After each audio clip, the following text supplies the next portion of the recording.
আসুন। ঈশ্বরের মেষ শাবক। আমরা যারা যতজন প্রভু যীশু খ্রিস্টকে জেনেছি, বিশ্বাস করেছি, গ্রহণ করেছি, আমরা প্রত্যেকেই জানি, বাইবেল পড়েছি, যে এই বাইবেলের বাক্যের মধ্যে ঈশ্বরের মেষ শাবকের বিষয় আমরা অনেক জায়গা থেকেই দেখি।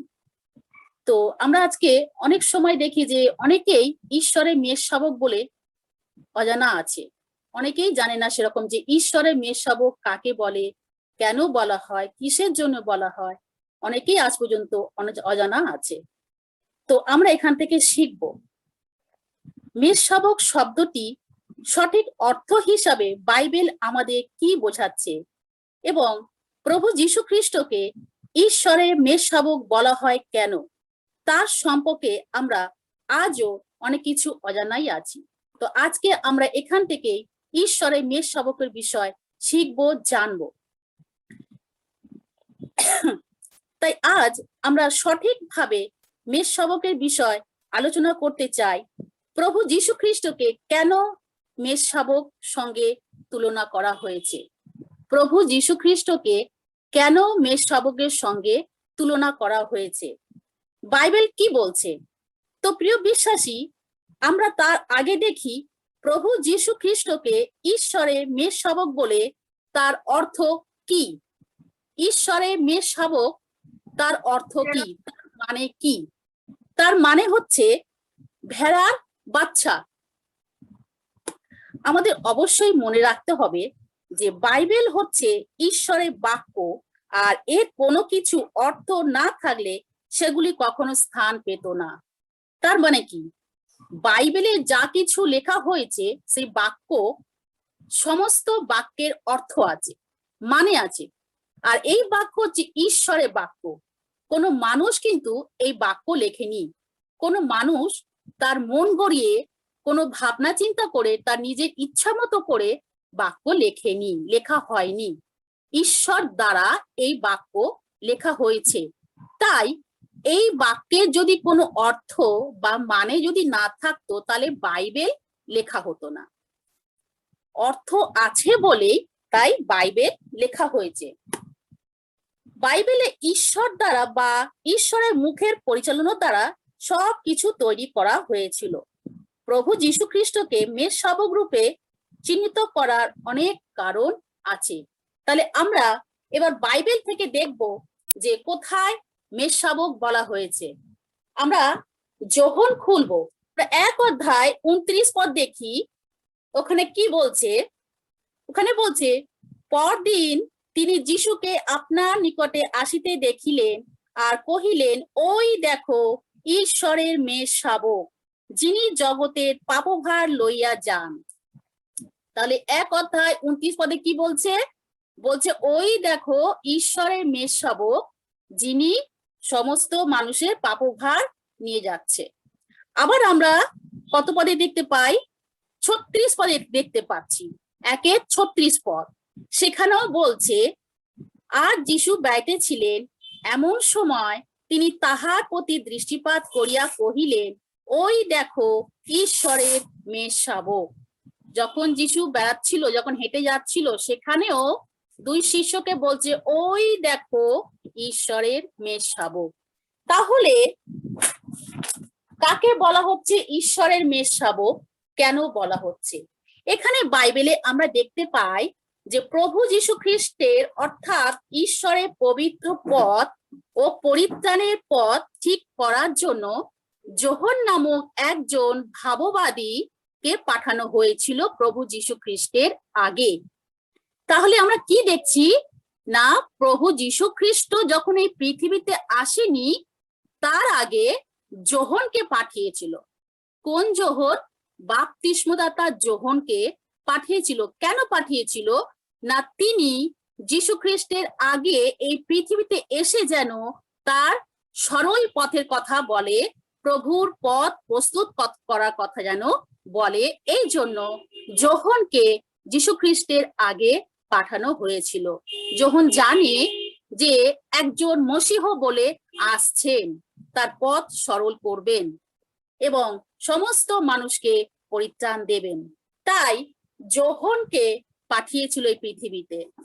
আর আমরা দেখতে পাই যে সেই যোহনী যীশু খ্রিস্টকে ঈশ্বরের মেষ শাবক বলে চিহ্নিত করেছিল। মেষ শাবক বলে বলেছেন। কে বলেছেন? না, বাপ্তিস্মদাতা যোহন প্রভু যীশু খ্রিস্টকে ঈশ্বরের মেষ শাবক বলেছেন। যোহন অন্য কিছু বলতে পারতো, যে ইনি প্রভু যীশু খ্রিস্ট বা ঈশ্বরের সন্তান, এরকম একটা কিছু বলতে পারতো, কিন্তু বলেনি। কেন? তিনি জানতো যে মসীহ বলে একজন আসবেন, পরিত্রাতা বলে একজন আসবেন, মানুষের সমস্ত পাপভার তার কাঁধের ওপর নেবেন, তিনি একজন আসবেন। তাই তিনি বলেছিলেন ঈশ্বরের মেষ শাবক। তিনি বারবার যীশু খ্রিস্টকে মেষ শাবক বলে চিহ্নিত করেছেন তার শিষ্যদের কাছে, এবং সেখানেও তিনি সমস্ত মানবের পাপভার তার কাঁধের ওপর তুলে নেওয়ার জন্য এই পৃথিবীতে এসেছেন তিনি, আর পরিত্রাণ দেওয়ার জন্য এই পৃথিবীতে ঈশ্বর দ্বারা অবতীর্ণ হয়েছিলেন। প্রভু যীশু খ্রিস্ট কার দ্বারা এসেছিলেন? কার মাধ্যমে এসেছিলেন? প্রভু যীশু খ্রিস্ট স্বয়ং ঈশ্বরের মাধ্যমে এই পৃথিবীতে এখানে এসেছিলেন। তাহলে কার মাধ্যমে এসেছিলেন? ঈশ্বরের মাধ্যমে। ঈশ্বর তার একমাত্র পুত্রকে প্রভু যীশু খ্রিস্টের নামে এই পৃথিবীতে পাঠিয়েছিলেন। তিনি জানতেন যে এই পৃথিবীর সমস্ত মানুষ পাপ করছে, পাপের ভরে গেছে, তাই একজনকে দরকার। তাই প্রভু যীশু খ্রিস্টকে এই পৃথিবীতে পাঠিয়েছিলেন।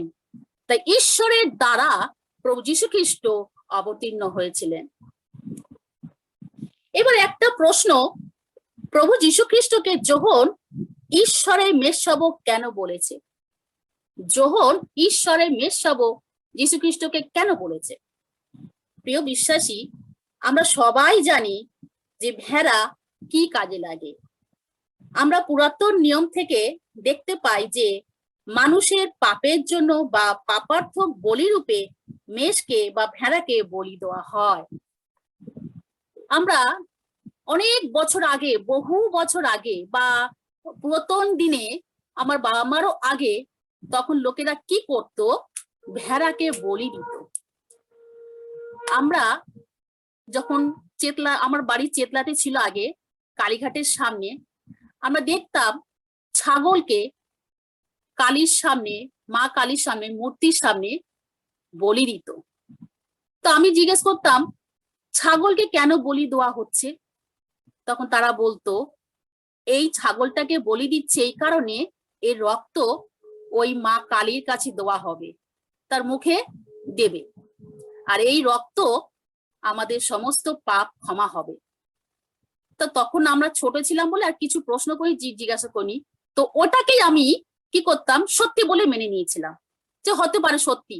তখন আমরা ঈশ্বরকে জানতাম না, জগতের মধ্যে ছিলাম, তাই এগুলোকে আমরা বিশ্বাস করতাম।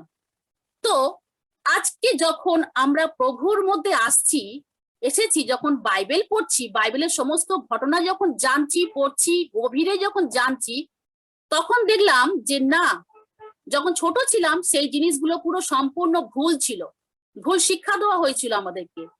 আজকে যে আমরা পবিত্র বাইবেল যে পড়ছি, যে পবিত্র বাইবেল থেকে যে শিক্ষা পাচ্ছি, সেটাই সঠিক, সেটাই ঠিক, যে প্রভু যীশু খ্রিস্টকে আমাদের পাপের জন্য এই পৃথিবীতে, এই জগতে পাঠানো হয়েছিল, এবং তার রক্ত দিয়ে আমাদের পাপকে মোচন করা হয়েছিল।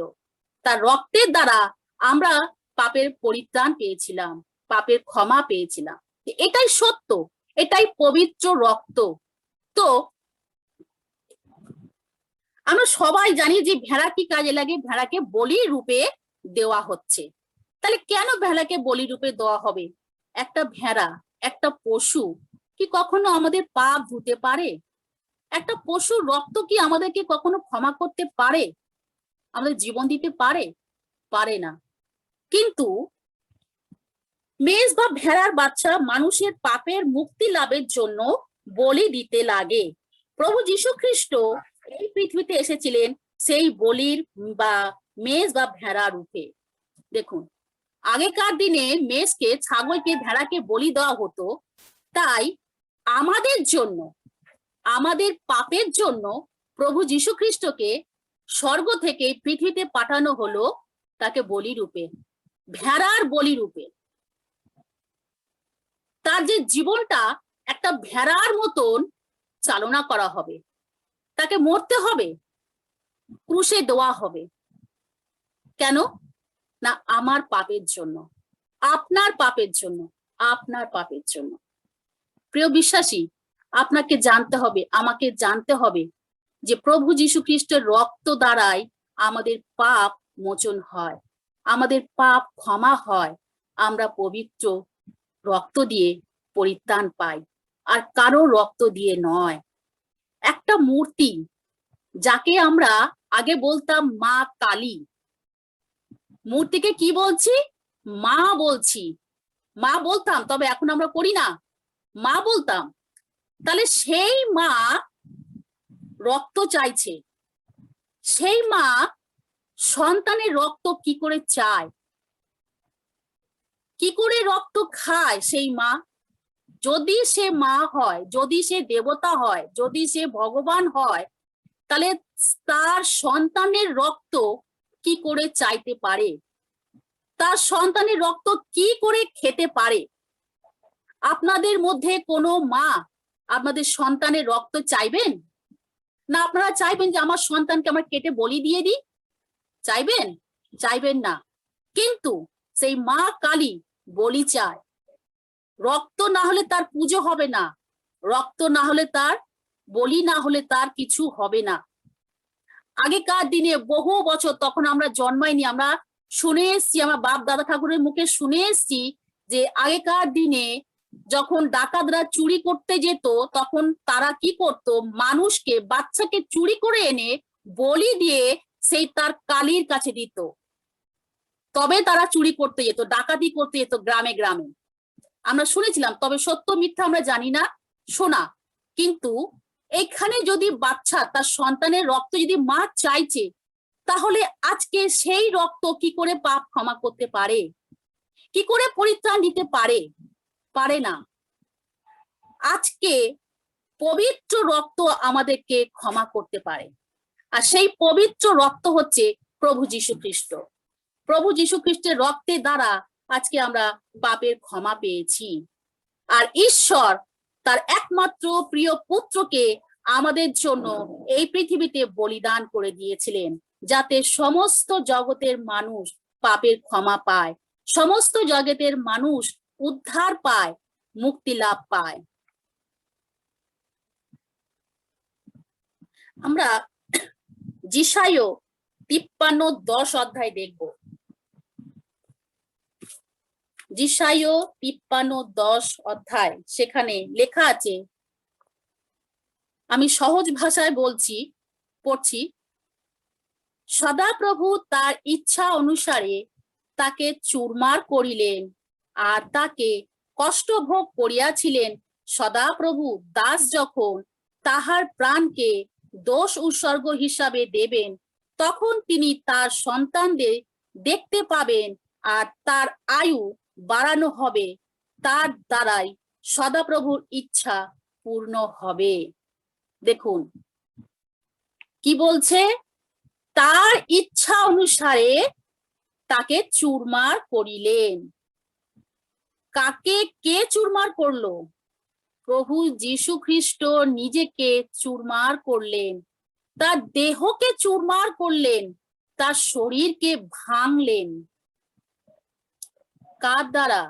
ঈশ্বরের দ্বারা। ঈশ্বর তিনি পাঠিয়েছিলেন বলে প্রভু যীশু খ্রিস্ট জানেন, তিনি জেনে শুনে পৃথিবীতে এসেছিলেন। আপনি এইরকম কোনো কথা শুনলে আপনি কি যাবেন জীবন দিতে? যদি আপনাকে কেউ বলে আমার জন্য এইরকম ভাবে মরো, হাতটা কেটে, গলাটা কেটে জীবন দাও, পারবেন আপনি?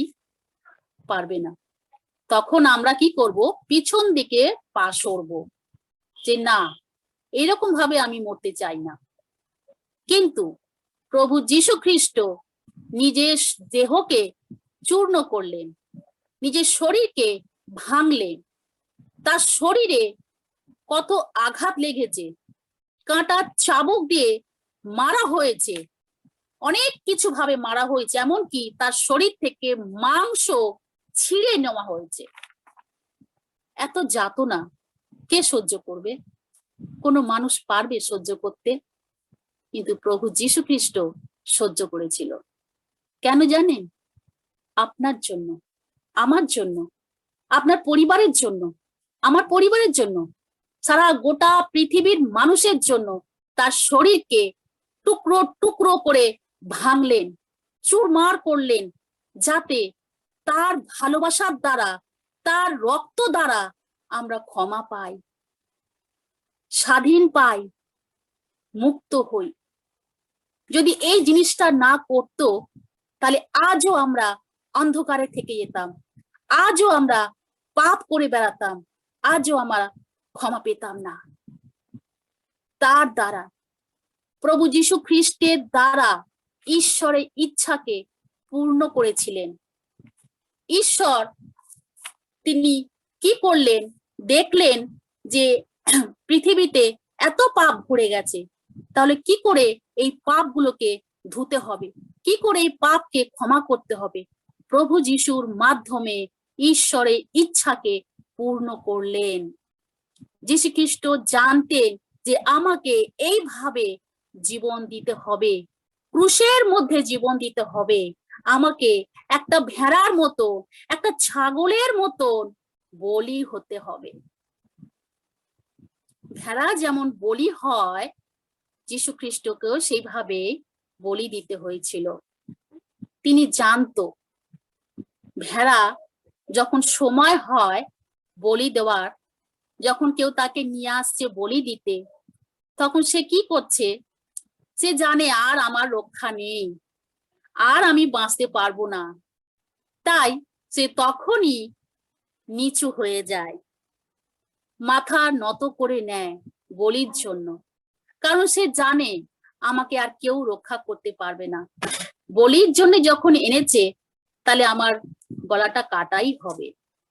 তাই সেখানেও প্রভু যীশু খ্রিস্ট নিজেকে নত করে চুরমার করলেন আর মাথা নিচু করেছিলেন।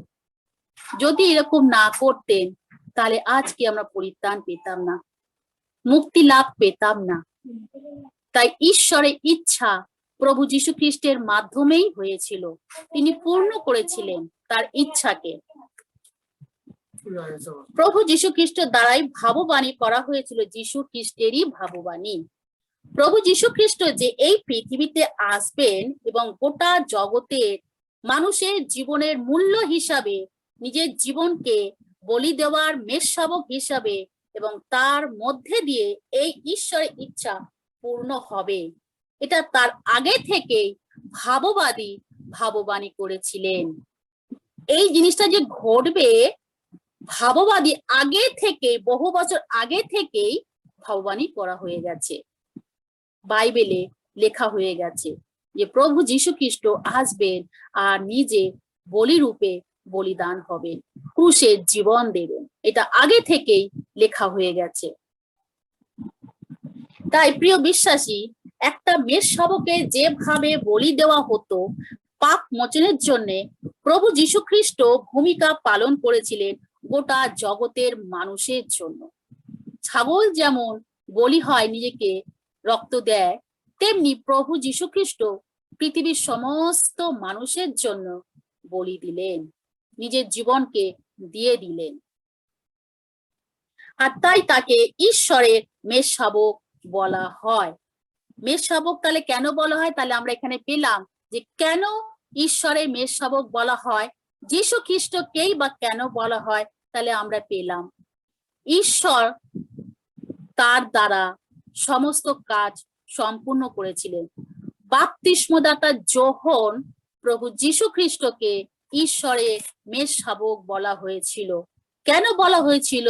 না, যীশু খ্রিস্ট আমাদের পাপ তার নিজের কাঁধের ওপর নিয়েছিল, নিজেকে বলিদান রূপে বলি চড়িয়েছিল, তাই জন্য তার রক্ত সমস্ত মাটিতে ঝরিয়েছিল, তার জন্য বলা হতো ঈশ্বরের মেষশাবক।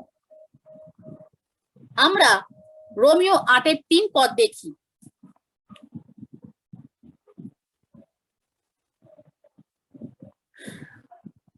রোমিও 8:3 সহজ ভাষায় বলছি, এখানেও আমরা দেখতে পাই যে মানুষের পাপ স্বভাবের দরুন আইন কানুন শক্তিহীন হয়ে পড়েছে, আর সেই জন্য আইন কানুন যা করতে পারেনি ঈশ্বর নিজে তা করেছেন।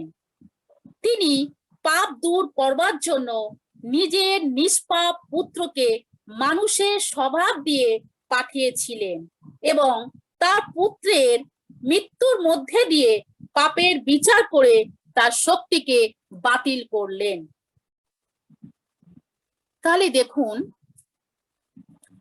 ঈশ্বর কি করেছে, মানুষের রূপ দিয়ে, মানুষের স্বভাব দিয়ে এই পৃথিবীতে পাঠিয়েছেন। মানুষের মধ্যে যা কিছু গুণ থাকে, যেরকম মানুষ চলাফেরা করে, কথা বলে, খাওয়া দাওয়া করে, সেই রকম ভাবেই প্রভু যীশু খ্রিস্টকেও কিন্তু এখানেতে পাঠিয়েছিলেন মাংস রূপে, মানুষের মতন করে। তার হাঁটা চলা, তার কথাবার্তা, সবকিছু, তার স্বভাব, তার গুণ সবকিছু মানুষের মতনই ছিল। কিন্তু অন্য কোনো কিন্তু গুণ ছিল না, যে মানুষের যে পাপের স্বভাব সেটা কিন্তু ছিল না। এইটা কিন্তু আলাদা করেছিল ঈশ্বর, পবিত্র ভাবে তাকে পাঠিয়েছিল, পবিত্র জীবন যাপন করতে তিনি পাঠিয়েছিলেন। যদি মানুষ যে পাপ কাজ করছে পাপের জগতের থেকে, যদি সেই রকম হয়ে যদি প্রভু যীশু আসতো, তাহলে তার জীবনটা দিলেও আমাদের পাপ ক্ষমা হতো না। কারণ ঈশ্বর একটা পবিত্র রক্ত চেয়েছিল, পবিত্র রক্ত দিয়ে তাকে মুক্তি আমাদের জন্য দিতে হয়েছিল, বলি দিতে হয়েছিল। পবিত্র রক্তের দ্বারা আমরা পাপ মোচন হয়েছিলাম। তা সেই পবিত্র হচ্ছে প্রভু যীশু খ্রিস্ট। তার মধ্যে কোনো পাপ ছিল না, পাপ তিনি জানতেন না, পাপ তিনি করতেন না, পাপ স্বভাবও তার মধ্যে ছিল না, কোনো ছল ছাতুরিও তার মধ্যে এতটুকুও বলেছিল না। তিনি আমাদেরকে এতটাই ভালোবাসতেন, তার জন্য আমাদের জন্য প্রাণ দিলেন। যদি তিনি আমাদেরকে ভালো না বাসতেন, তাহলে কেউ প্রাণ দেবে? দেবে না। আমরা সবাই মুখে কি বলি, হ্যাঁ আমি তোমাকে খুব ভালোবাসি, আমি তোমার জন্য মরতেও পারি, তোমার জন্য জীবন দিতে পারি, দেখবে ওইটুকুনি। কিন্তু যদি একটা মেয়ে একটা ছেলে যদি উভয় দুজনকে ভালোবাসে, তাহলে সেই মেয়েটা যদি একটা ছেলেটিকে যদি বলে যে তুমি ওই পাহাড়ের উঁচু থেকে গিয়ে আমার জন্য ঝাঁপ দিয়ে মরো, তাহলে সে 7 বার ভাববে, 7 বার চিন্তা করবে যে কি বললো।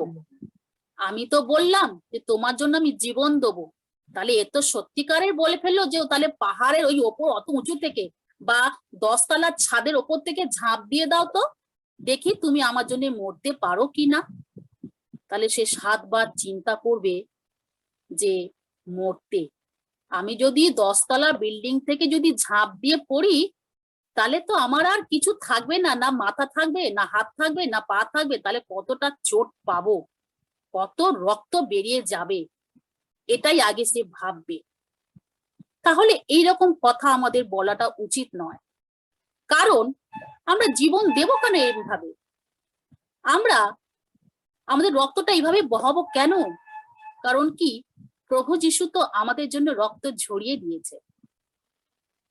প্রভু যীশু চায় না যে তার জন্য আমরা উল্টো পাল্টা রকম ভাবে জীবনটাকে দিয়ে দিই বা রক্ত ঝরাই।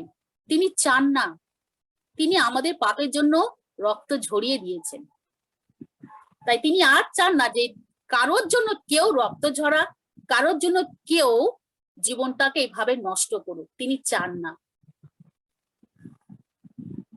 ঈশ্বরের বাক্যতে লেখা আছে যে কোনো পশু বা মানুষের রক্ত বা ভেড়ার রক্ত মানুষের পাপকে মুছে দিতে পারে না।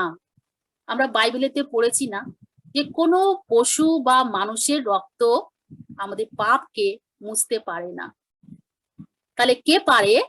একমাত্র প্রভু যীশু খ্রিস্টের রক্ত, পবিত্র রক্ত, যার মধ্যে পবিত্রতা আছে, যার মধ্যে পবিত্র গুণ আছে, পবিত্র স্বভাব আছে, পবিত্র রক্ত আছে, সেই পারে একজন রক্ত দিয়ে একজনকে পাপ ধুতে।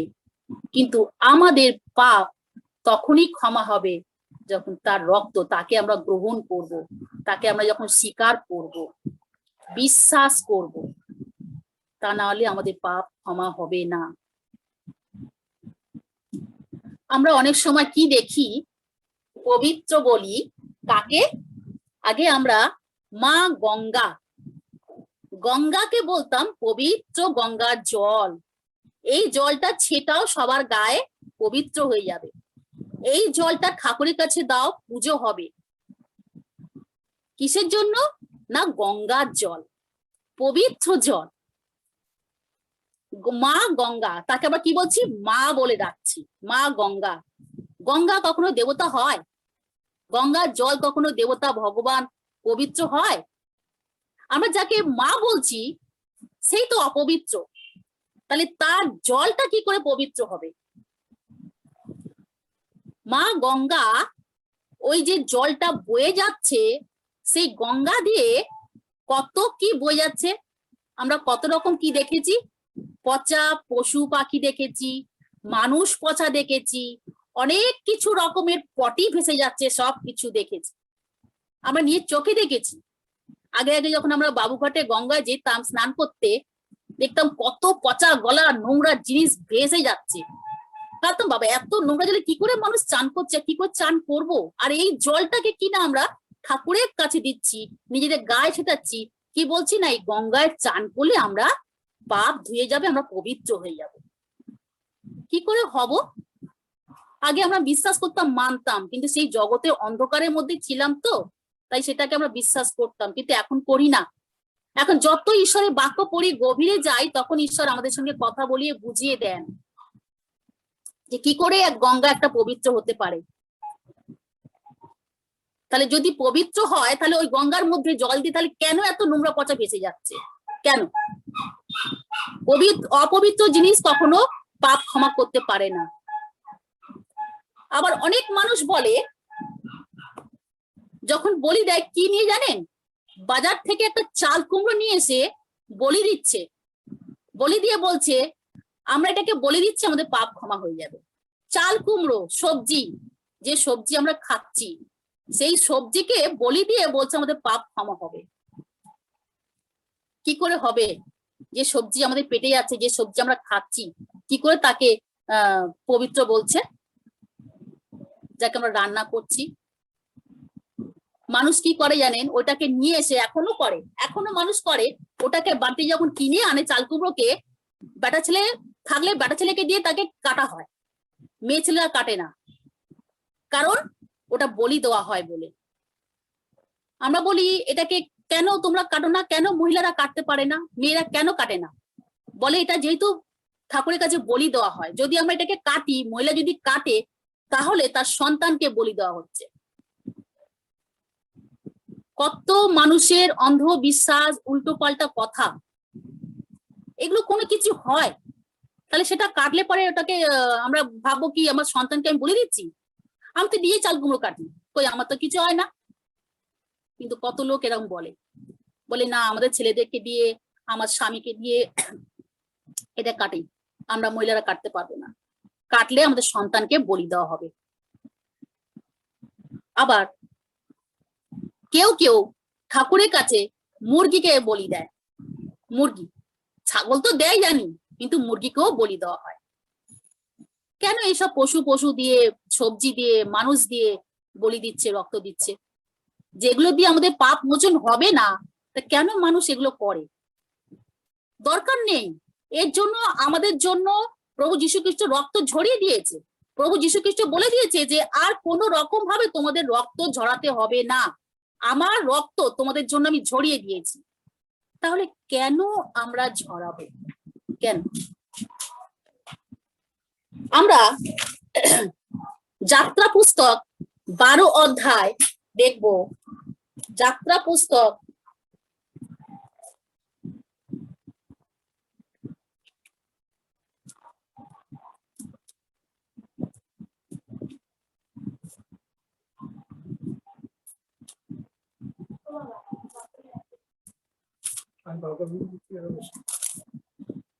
যাত্রা পুস্তক 12 অধ্যায় 11 থেকে 13 পদ পর্যন্ত আমরা পড়ি। আর তোমরা এই রূপে তাহা ভোজন করিবে, কটিবন্ধন করিবে, চরণে পাদুকা দিবে, হস্তে যষ্টি লইবে ও ত্বরান্বিত ধইয়া তাহা ভোজন করিবে, ইহা সদাপ্রভু নিস্তার পর্ব। কেননা সেই রাত্রিতে আমি মিশর দেশের মধ্য দিয়া যাইব এবং মিশরে দেশস্থ মনুষ্যের ও পশুর যাবতীয় প্রথম জাতকে আঘাত করিব এবং মিশরের যাবতীয় দেবের বিচার করিয়া দণ্ড দিব। আমি সদাপ্রভু। অতএব তোমরা যে গৃহে থাকো, তোমাদের পক্ষে ওই রক্ত চিহ্ন স্বরূপে সেই গৃহের উপরে থাকিবে।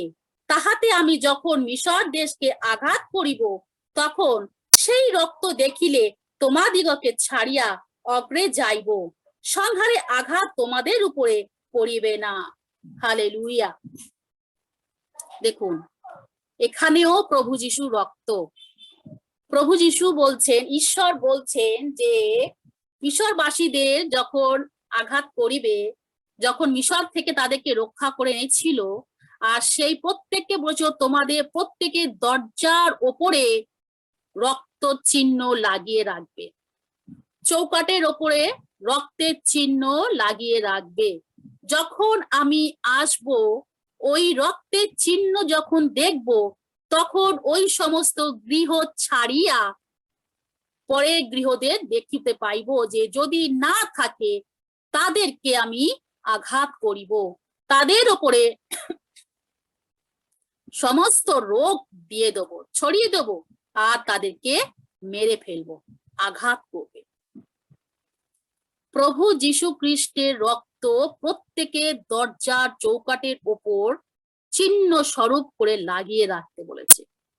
ঈশ্বর যখন আসবে, ওই চিহ্নটাকে দেখবে যে আমার রক্ত কার ঘরের মধ্যে লাগানো আছে, তাকে ছেড়ে চলে যাবে। যার ঘরে থাকবে না তাকে আঘাত করবে, তাকে মেরে ফেলবে। তাহলে আমরা যতজন প্রভু যীশু খ্রিস্টকে বিশ্বাস করেছি প্রভু বলে, আমাদের জীবনের মুক্তিদাতা, ত্রাণকর্তা বলে, পাপের ক্ষমাকর্তা বলে, তাকেই যদি আমরা বিশ্বাস করে ধরে রাখি, আর তাহলে প্রভু যিশুর রক্ত দিয়ে আমাদেরকে তিনি কি করেছেন, চিহ্নিত করেছেন যে এ আমার সন্তান, ও আমার পুত্র, ও আমার কন্যা, আমার ঈশ্বরের। আমরা সবাই তখন ঈশ্বরের, প্রভু যীশু খ্রিস্টের। প্রভু যীশু খ্রিস্ট আমাদেরকে তার বহুমূল্য রক্ত দ্বারা কিনেছেন, শয়তানের হাত থেকে আমাদেরকে ছিনিয়ে নিয়ে এসেছেন। তার রক্ত, আর কিচ্ছু না, শুধুমাত্র প্রভু যীশু খ্রিস্টের একটু রক্ত আমাদের জীবনকে মুক্ত করেছে। তাহলে আর কে আছে এই পৃথিবীতে যে আমাদেরকে মুক্ত করবে? তাহলে তো সবাই মুক্ত হয়ে যেত, পৃথিবীর সমস্ত মানুষ পাপ করতো না, পবিত্র জায়গা তো পৃথিবীটা, তাহলে কেউ তাহলে পাপ করতো না। আর তাহলে প্রভু যীশু খ্রিস্টকেও এই পৃথিবীতে আসতে হতো না, এইভাবে মরতে হতো না। যদি আমাদের পৃথিবীর মানুষ পবিত্র যদি জীবনযাপন করতো, ভালো থাকতো, তাহলে প্রভু যীশু খ্রিস্টকে এইভাবে জীবন দিতে হতো না, আর ঈশ্বরের মেষশাবক রূপে চিহ্নিত করা হতো না। আজকের দিনে বাপ্তিস্মদাতা যোহন প্রভু যীশু খ্রিস্টকে এইভাবে মেষশাবক বলে চিহ্নিত করেছেন। হালেলুয়া। তো আজকে আমরা এটা একরকম ভাবে দেখলাম, আরেকটু আমরা অন্যরকম ভাবে দেখব। ঈশ্বর দু রকম ভাবে আমাকে বুঝিয়েছে, এটা ঈশ্বরের মেষশাবক রূপে বুঝিয়েছে। এবার প্রভু যীশু খ্রিস্ট কিভাবে কি করেছেন সেটা আমরা দেখব। আমরা যোহন যাব, যোহন 1 অধ্যায় যাব।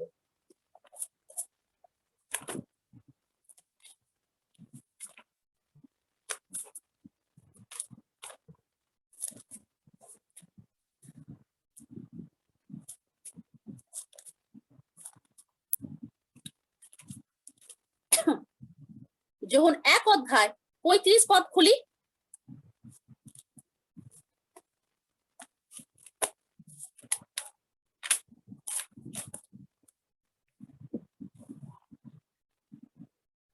এখানে কি বলছে? বলছে পরদিন পুনরায় যোহন ও তাহার 2 জন শিষ্য দাঁড়াইয়াছিলেন, আর যিশু বেড়াইতেছিলেন।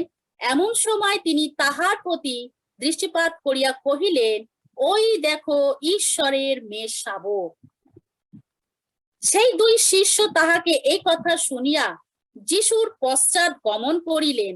তাহাতে যিশু ফিরিয়া তাহাদিগকে পশ্চাৎ পশ্চাৎ আসিতে দেখিয়া বলিলেন, কিসের অন্বেষণ করিতেছ? তাহারা কহিলেন, রবি। অনুবাদ করিলে ইহার অর্থ হলো গুরু, আপনি কোথায় থাকেন? তিনি তাহাদিগকে কহিলেন, আইসো দেখিবে। অতএব তাহারা গিয়া তিনি সেখানে থাকেন দেখিলেন, এবং সেই দিন তাহার কাছে থাকিলেন। তখন বেলা অনুমান 10ম ঘটিকা। যোহনের কথা শুনিয়া সেই 2 জন যিশুর পশ্চাৎ গমন করিয়াছিলেন। তাহাদের মধ্যে একজন সিমোন, পিতরের ভ্রাতা আন্দ্রিয়। তিনি প্রথমে আপন ভ্রাতা সিমোনের দেখা পান, আর তাহাকে বলেন, আমরা মসিহের দেখা পাইয়াছি। দেখুন, যোহন তার 2 শিষ্যকে বলছে যীশু খ্রিস্টের বিষয়, তার সব কিছু ব্যাপারে কথা বলছেন 2 জন শিষ্যকে। ওখানে 2 জন শিষ্য বলতে কে ছিল? পিতরের ভাই আন্দ্রিয়, আর একজন, তার নাম এখানে উল্লেখ করা হয়নি। যখন 2 জন শিষ্যকে বলছে, তখন তাদের পাশ দিয়ে যীশু খ্রিস্ট যাচ্ছিলেন। তখন বাপ্তিস্মদাতা যোহন বলছে, ওই দেখো ঈশ্বরের মেয়ে শাবক, ওই দেখো ঈশ্বরের মেয়ে শাবক। কি সুন্দর কথা, কি সুন্দর অর্থ, ঈশ্বরের মেয়ে শাবক। ওখানে বলতে পারতো, ওই দেখো ভেড়ার পালক।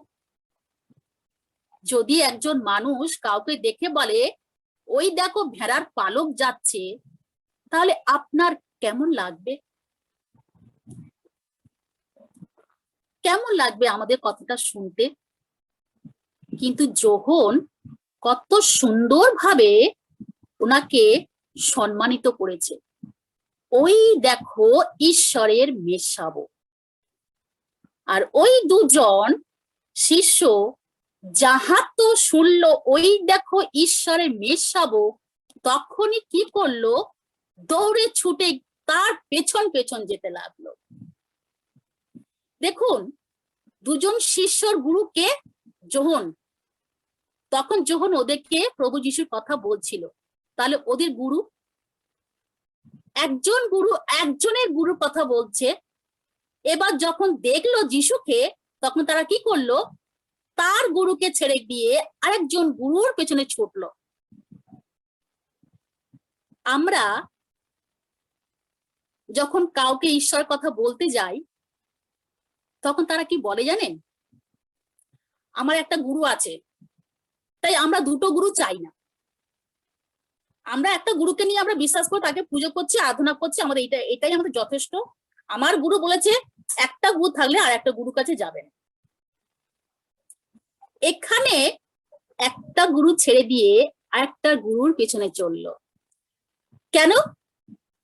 সে বুঝেছিল, তারা 2 জন বুঝেছিল যে ইনি আমাদের আসল গুরু, যার বিষয় যোহন সমস্ত কিছু বলে দিয়েছে। তাই জন্য তারা বুঝেছিল, তাই তারা কি করছে? তার পেছনে ছুট মেরেছে। কেন? কারণ তো আছে। আমাদেরকে কেউ বললে তখন আমরা কি করব? একটা গুরুকে ছেড়ে দিয়ে একটা গুরুর পেছনে যাব? আমরা যে বললো সেটাও আমরা করতাম না। বাবা, আমাদের একটা গুরু আছে, আমরা আর অন্য গুরু চাই না, 10টা গুরু আমরা চাই না, আমাদের একটা গুরুই যথেষ্ট।